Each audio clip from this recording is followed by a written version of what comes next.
I'm Dr. Chris Atchison Clare, and I'm the director of Purdue SILMAR. That's the Center for Intercultural Learning, Mentorship, Assessment, and Research. And I'm here today to talk to you about one of our original tools that's in the Hubble Toolbox. It's called Draw a House. And I love this activity. I've been using it for years in the classroom. It's really particularly wonderful for groups of learners who are not so advanced in their intercultural competence development, maybe who are in stages of earlier ethnocentric stages like denial or polarization or minimization, where they don't think too much about cultural differences, or they don't have a whole lot of interaction with people who are very different from them. They don't live in very diverse communities. But it also works for groups of people who are very heterogeneous and are trying to learn more about each other. So two different purposes, and we actually have a couple of different resources, different PowerPoints for those two different types of groups for you on the Downloads tab of the tool. So I'm going to tell you a little bit more about the tool and how I use it, and give you some tips and maybe some caveats or things that you should watch out for. So the basic premise of this tool is that you're going to get learners to draw a house plan of their own home, either the home that they grew up in or the home that they live in now. You can't give them very much time to do it because some people are perfectionists and they will they will take as much time as you will give them.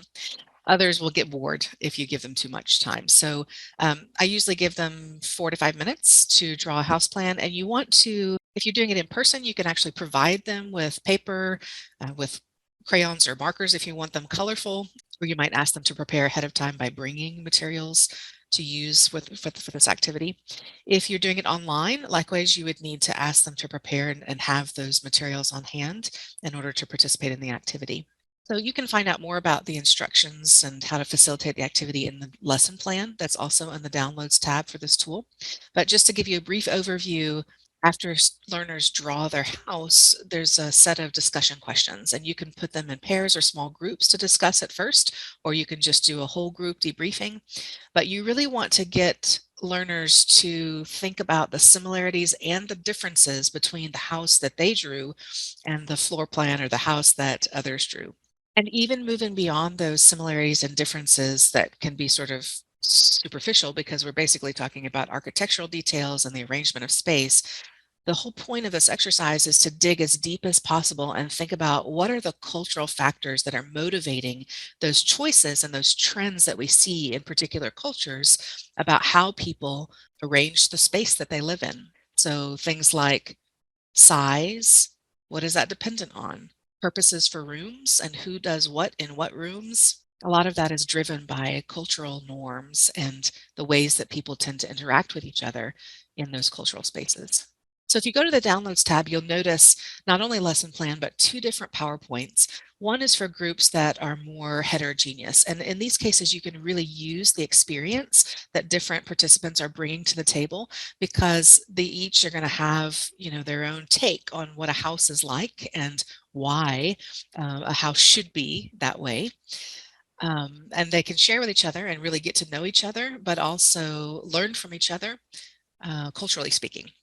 If you have a more homogeneous group, it becomes a little bit more challenging. And so we've built a PowerPoint that provides some tools, some information. There's also a great link, if you go to the links tab on this tool, that has all sorts of information and pictures from around the world of homes at different levels of socioeconomic class, which I think is really interesting and an important layer of this activity for students to think about how class and resources influences our homes. So the activity can be very empathy building.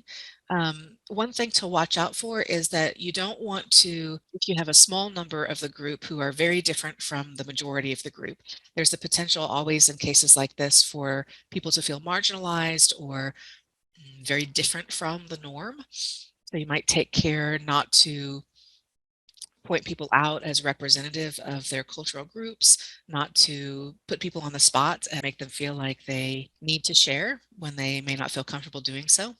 And especially not to give any impression that some types of homes or arrangements of homes or spaces are better than or somehow more valuable than others. I hope that you enjoy this tool. If you do try it out, I would love to see a review. The Hubble is a user-driven space, and so the more that you can contribute as well as consume, it makes the content all the more valuable. So do enter your own tools and review other tools that you try out.